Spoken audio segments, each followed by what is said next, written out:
لا إله إلا الله لا إله إلا الله نحمده ونصلي على رسوله الكريم اما بعد فاعوذ بالله من الشيطان الرجيم بسم الله الرحمن الرحيم يا ايها الذين آمنوا لا تدخلوا بيوتا غير بيوتكم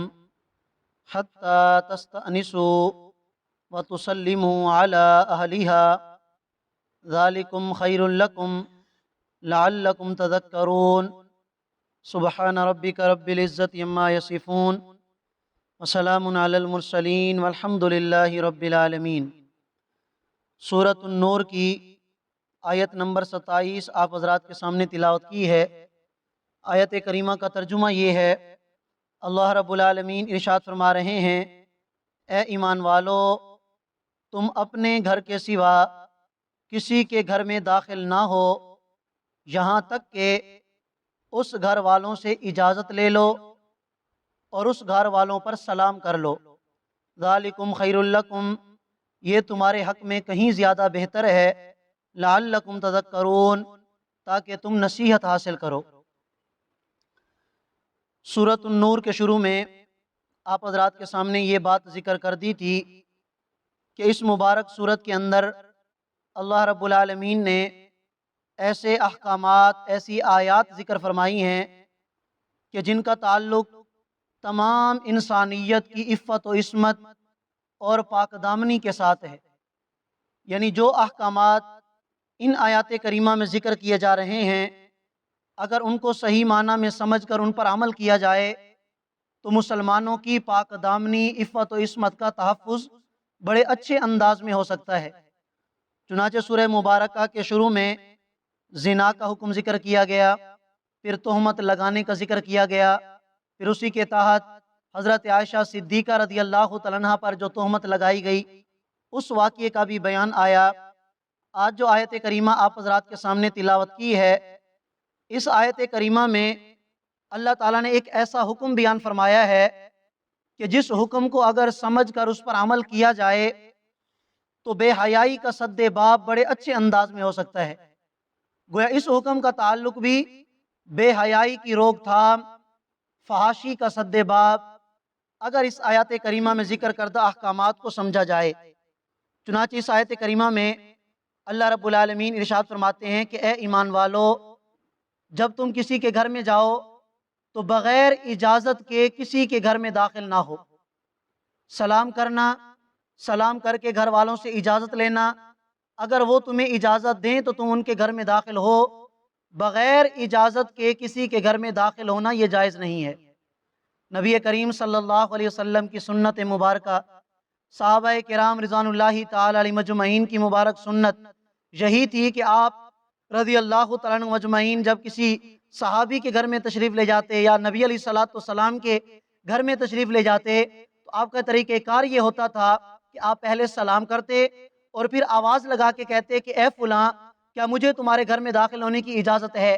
اگر اجازت مل جاتی تو داخل ہو جاتے، اگر ان کی طرف سے کہہ دیا جاتا کہ آپ واپس چلے جائیں تو پھر یہ واپس چلے جاتے۔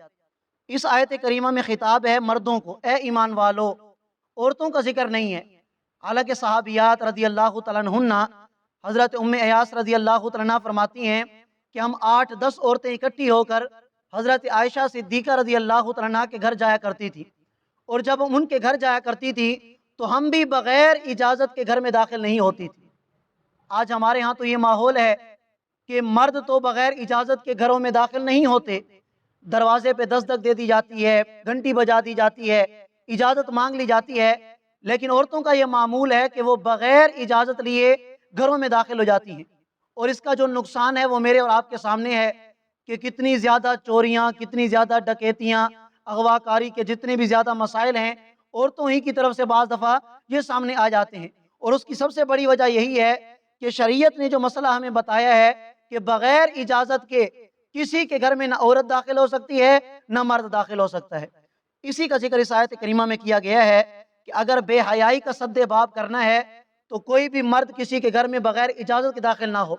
کوئی عورت کسی کے گھر میں بغیر اجازت کے داخل نہ ہو۔ اس لیے کہ بعض دفعہ ہوتا یوں ہے گھر کی عورتیں کام کاج میں مصروف ہوتی ہیں، کبھی ان کا بازو ننگا ہوتا ہے، کبھی ان کا سر ننگا ہوتا ہے، کبھی ان کی ٹانگیں ننگی ہوتی ہیں، پنڈلیاں ان کی نظر آ رہی ہوتی ہیں گھر کے کام کاج کی وجہ سے۔ اب اگر کوئی مرد باہر سے آئے گا اور بغیر اجازت کے اندر داخل ہوگا تو ہو سکتا ہے کہ اس کی نظر اس کے چہرے پہ پڑ جائے، اس کی پنڈلی پہ پڑ جائے، اس کے بازو پہ پڑ جائے، تو جو ہی اس کی نظر پڑے گی تو اس کے خیالات برے آنا شروع ہو جائیں گے اور اس کے دل و دماغ میں غلط خیالات اور شیطان کی طرف سے وساوس آئیں گے، تو اس سے بھی بے حیائی پھیل سکتی ہے۔ اللہ تعالیٰ نے اس چیز سے منع فرما دیا کہ بغیر اجازت کے کسی کے گھر میں تم نے داخل نہیں ہونا۔ بعض دفعہ ہوتا یوں ہے کہ آدمی اگر اپنا اکیلا گھر ہو تو اس میں تو اجازت کی ضرورت نہیں ہے، لیکن جو فیملیاں اکٹھی رہتی ہیں تو ان کی بھی ایک ترتیب ہونی چاہیے، گھر میں داخل ہوں کھانس کا داخل ہوں، سلام کرتے ہوئے اونچی آواز میں داخل ہوں، تاکہ گھر کی عورتوں کو پتہ چل جائے کہ ہمارے گھر کا جو بندہ ہے وہ اندر آنے والا ہے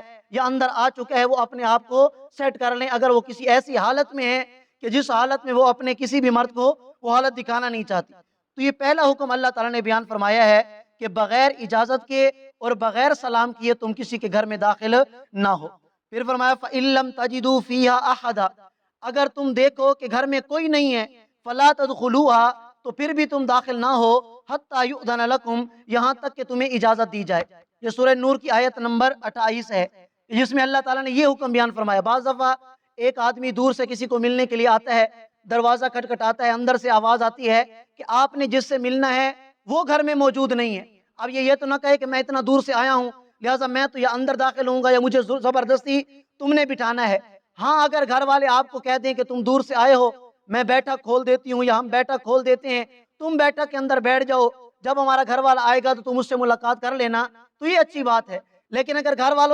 والوں کی طرف سے یہ پیغام آئے کہ گھر میں کوئی مرد موجود نہیں ہے، آپ واپس چلے جائیں، تو چاہیے یہ کہ آدمی واپس چلا جائے، خام خواہ زبردستی ان پر نہ کرے کہ بیٹھک کھولو یا میرے لیے کوئی بندوبست کرو۔ ہاں اگر کوئی مجبوری ہو تو وہ الگ بات ہے۔ وَإِن قِيلَ لَكُمْ، اور اگر تمہیں گھر والوں کی طرف سے کہا جائے ارجعوا، لوٹ جاؤ، فرجعوا، تو تمہیں لوٹ جانا چاہیے، هُوَ أَزْكَىٰ لَكُمْ، یہ تمہارے حق میں کہیں زیادہ بہتر ہے، وَاللَّهُ بِمَا تَعْمَلُونَ عَلِيمٌ، اور جو تم اعمال کرتے ہو اللہ تعالیٰ انہیں جانتے ہیں۔ فرمایا لَيْسَ عَلَيْكُمْ جُنَاحٌ، اور تمہارے اوپر کوئی گناہ نہیں ہے، أَن تَدْخُلُوا بُيُوتًا، کہ تم اس گھر میں بغیر اجازت کے داخل ہو جاؤ، غیر مسکونۃ، جس میں کوئی بھی نہیں رہتا، فیہا متاع لکم، اور اس میں تمہارا سامان بھی رکھا ہے۔ بعض دفعہ کچھ دوست کسی ہاسٹل میں رہتے ہیں، اب 4 دوست ہیں، اب ظاہر سی بات ہے کہ اس کا سامان بھی وہاں رکھا ہے، تو بغیر اجازت کے بھی یہ اپنے کمرے میں جا سکتا ہے۔ مسجد کے اندر بغیر اجازت کے آ سکتے ہیں، مدرسے میں بغیر اجازت کے آ سکتے ہیں، خانقاہ میں بغیر اجازت کے آ سکتے ہیں، اس لیے کہ خانقاہ، مسجد وغیرہ، مدرسہ، اس میں کوئی ایسی چیز کے ہونے کا شبہ نہیں ہے کہ جس سے غلط فہمی میں مبتلا ہونا یا فحاشی میں مبتلا ہو جائے بندہ، تو ایسی جگہوں میں داخل ہونا بغیر اجازت کے اس میں کوئی گناہ کا کام نہیں ہے۔ واللہ یعلم ما تبدون، اللہ جانتے ہیں ہر اس عمل کو جس کو تم اعلانیہ کرتے ہو، وما تکتمون، اور اس عمل کو بھی جانتے ہیں کہ جس کو تم چھپاتے ہو۔ اب یہ دیکھیں کتنا بہترین حکم اللہ تعالیٰ نے آیت کریمہ میں بیان فرمایا ہے۔ اگر اس چیز پر عمل کر لیا جائے، آج تو ہمارے ماحول کے اندر کہتے ہیں کہ جی یہ پھوپھی کا بیٹا ہے، یہ خالہ کا بیٹا ہے، یہ ہمارے چچا کا بیٹا ہے، اس کو خیر ہے گھر میں آنے دو، اس کا کوئی پردہ نہیں ہے، اس نے گھر میں آ کر یہ تو ہمارا اپنا ہے۔ یقین جانیے انہی کی وجہ سے جتنے بھی آج حالات بگڑے ہوئے ہیں، یہی کزنوں کی طرف سے، پھوپھی ذات کی طرف سے، خالہ ذات کی طرف سے جتنے بھی مسائل بنتے ہیں بدکاری کے، فحاشی کے، بے حیائی کے، وہ اسی وجہ سے بنتے ہیں۔ اگر اس طرح کے احکامات کو سمجھا جائے اور ان پر عمل کرنے کی نیت سے ان کو سیکھ کر ان کو سمجھا جائے تو انشاءاللہ بدکاریاں اور فحاشیاں یہ کافی حد تک کم ہو سکتی ہیں۔ اللہ تعالیٰ ہم سب کو عمل کرنے کی توفیق عطا فرمائے۔ جزاکم اللہ۔